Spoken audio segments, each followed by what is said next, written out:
Okay, this morning I'm going to do a bit of MIG welding, but first of all, piece of copper pipe. What's a bit of copper pipe do with MIG welding? Body panel on the car, well, it's a little tip I'm going to show you.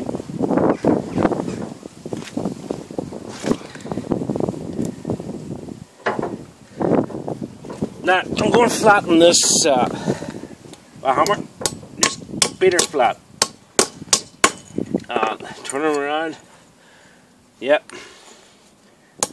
Just beat the living daylights out of it, you know. Right. That is as flat as you'll get it. Flat as a pancake. And we'll show you in a minute what I'm going to do with that.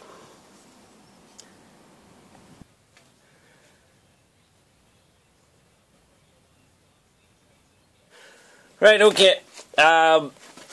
Wait a minute, see, in front of the camera again.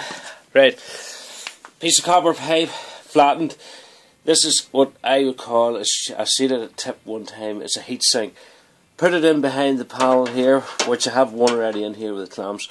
When I'm welding up against it, this will hopefully absorb some of the heat, plus reduces the risk of burning through while you're welding. So it's a wee tip.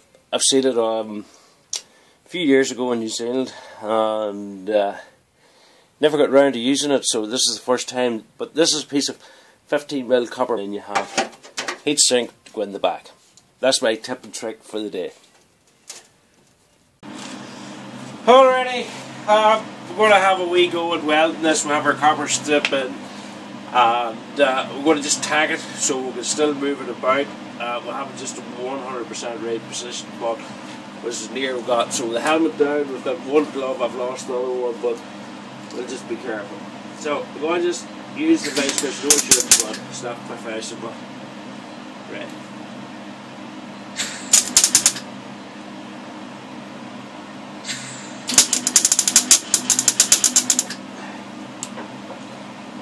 Yeah, just a couple of little ticks.